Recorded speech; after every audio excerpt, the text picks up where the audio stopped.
moderate this session. It's a very high-powered session, I should say. And actually, I'm a direct student of Professor Wadid Mahmood and Professor Shamsul Alam, Dr. Hassan H. Mansoor, and Dr. Fahmida Khatun. They're very close to me. So I really feel honored, and I think the panel, the discussion, what is actually the session title is Economic Policy Priorities for a Middle-Income Country. I think this is very relevant for over the last 2 days we had a lot of discussions. Towards the end of the conference, I think it's a very, very relevant session. Actually, I was really wondering how we can make this session a bit more interactive. Because after today's event, it's a bit tiring, I know.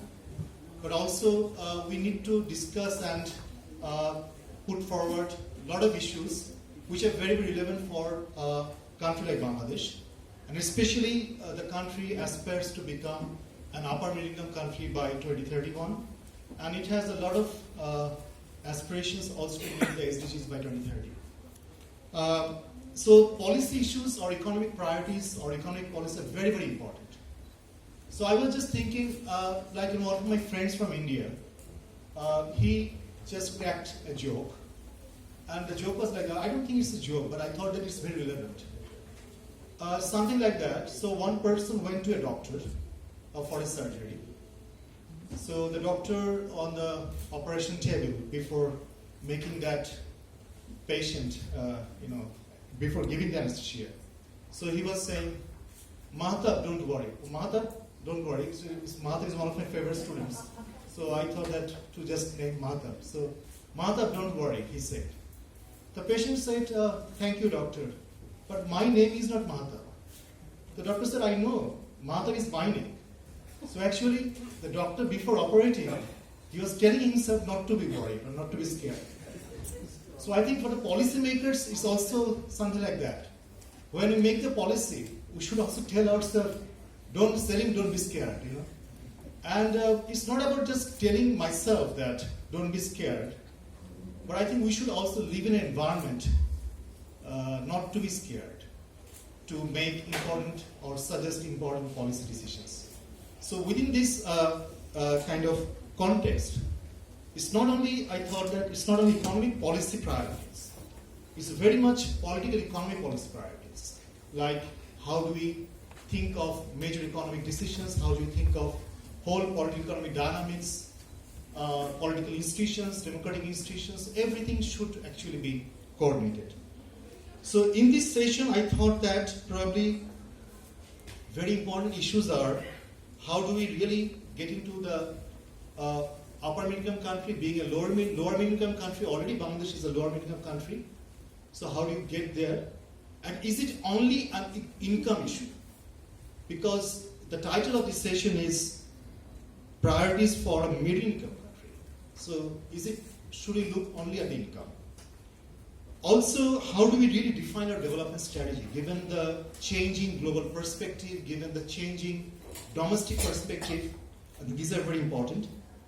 I would really expect, I'm quite sure the audience here, they will also, very eagerly expect from the panelists here that what the kind of rethinking needed in the whole policy paradigm. So can we actually achieve our development goals through the conventional or business as usual process? Or which are the areas where we really seriously need rethinking? So these are the things I really need to look at, and I would really ask my panelists, request my panelists to highlight on that. Investment in physical capital, social capital, and are we prioritizing our needs, or are we really on the right track? And towards the end, probably, or just put the whole context in the bigger political economy issues. I think that will make the discussion more and more interesting. So with this introductory note, I'd really like to invite Professor Wadid Mahmood. He's my teacher, and I'm really privileged to be his student, to deliver the initial speech for around 10 minutes. Then I would request the panelists, respected panelists, to respond to or give some feedback by 5 minutes each. Then I will take some questions. Then again, I'll go to the panelists. With this, sir. And by that Salim. Challenges of a middle income country. I remember there was an issue of Economic Journal in 1990 where all the leading economists of the world, which means all the Nobel laureates, were asked one question, was what makes economic development possible? Why, specifically, why countries like North South Korea could do it and Bangladesh could do it. At that time, Bangladesh in 1990 was. So nobody could answer.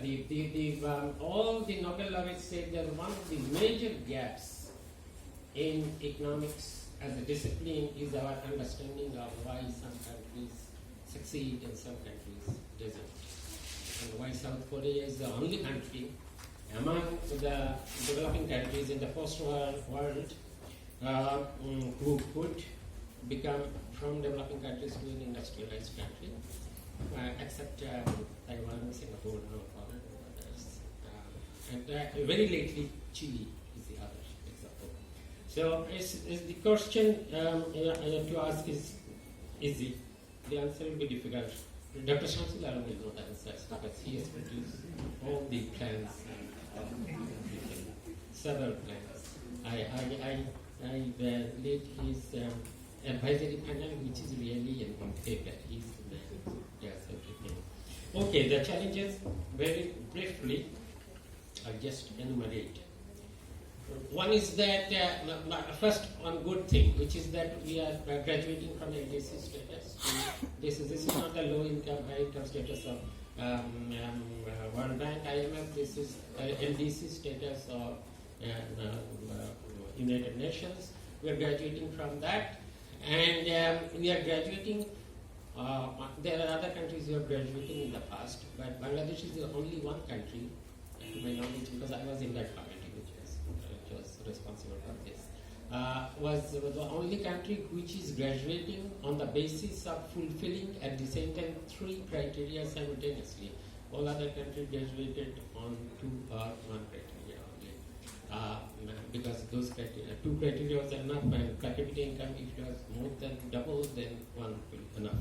These criteria are per capita income, then human asset index, and economic vulnerability index. I am not going into that. Okay, what are the challenges? The best thing is to compare Bangladesh with other countries which are a bit higher than us, or even at par. Is Bangladesh is in managing fiscal policy. Bangladesh's revenue GDP ratio is just not befitting to even a low-income LDC, let alone developing middle-income countries. Now, how we could manage with even with that low resource mobilization, low GDP tax ratio, we could achieve many things in health, education, and social sectors, is because I have written somewhere else, others have written, is on health we have used low-cost solutions like basically reducing child mortality through immunization, diarrhea, saline, sending female children to schools which are really doesn't cost anything, even poor people could afford that. And Bangladesh has achieved all these things, and enrollment in schools, particularly primary school for secondary school for female secondary school enrollment. All these were low-cost solutions, and the challenge now for a middle-income country is that we have done all this with a spending on social spending, social public spending, as a proportion of GDP or as a proportion of total public spending, much lower than even comparable low-income countries. So this is we cannot go ahead with that, because further improvement in health will require more costly interventions, hospital-based interventions. Further improvement in education will need quality education, which which will need spending more. We spend one of the lowest proportions in health and education among all the countries. So that's one challenge. I mean, this is not just befitting for. On top of that, we have entered into demographic dividend stage at a premature stage. That's because of one of our achievements, that we achieved demographic transition, lowering fertility rate. That is again one of our low-cost achievement at a stage and at a speed which is much more higher than other countries. So we are already off the demographic dividend stage, and we are not prepared for that because to make the best use of demographic dividend is really to have a trained manpower, and we are not yet prepared for that. We have increased enrollment, but how to make these graduates of secondary schools, most of them do not proceed further, make them employable, increase their skills, and matching individual capabilities in terms of education with economic opportunities is one of the things which even again the economic development as a discipline has not really tackled yet. It is a research issue of how to match individual level capabilities, human capabilities, health, education, with the opportunities created by the macroeconomy. Second is the challenge about managing the investment environment. Now, in the managing investment environment has a few components. I mentioned a few. One is we are as already a low middle income country. It's good that we are going into big infrastructure projects, but we are not careful enough in setting their priorities, looking their financing aspects, looking their quality, the cost of infrastructure, and that's important because investing in public infrastructure is not useful just for itself. It is useful for creating environment for private investment, so that private investment can increase and then can set up export-oriented industries, which then ease the balance of payment situation, so that there is in future no balance of payments crisis, because you are now creating these costly infrastructure out of foreign loans. Vietnam is one example. Vietnam has invested much more than Bangladesh. Vietnam was at par in 1990 with Bangladesh, but they received 10 times more of FDI than Bangladesh does, and have spent much more on infrastructure. But then that has attracted foreign investment and joint investment, which has created the scale of export-oriented industries, which has made Bangladesh's Vietnam's trade GDP ratio. Trade GDP ratio is export plus import as a ratio of GDP, more than around 150%, which means that the entire GDP is really rotating through foreign trade. Bangladesh is only 30%. Okay, the second problem of investment in environment is that it's a problem of graduating from a society which I won't say primitive, but a society which is agriculture based, which is a bit not that modern, into a modern integrated economy.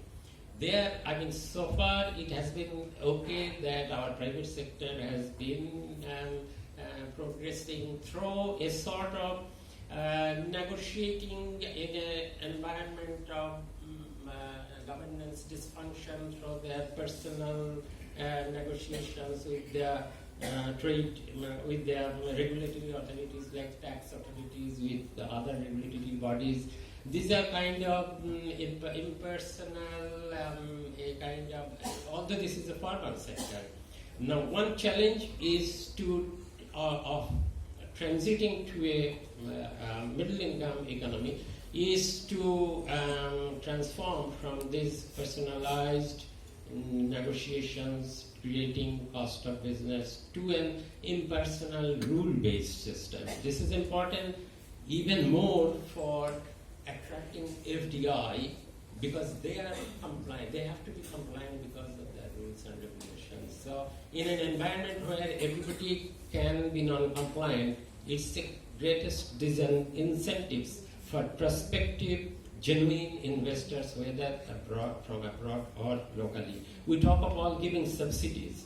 The best subsidy is to have compliant industrial manufacturing sector where everybody abides by the rules so that the genuine investors are attracted and not discriminated against. The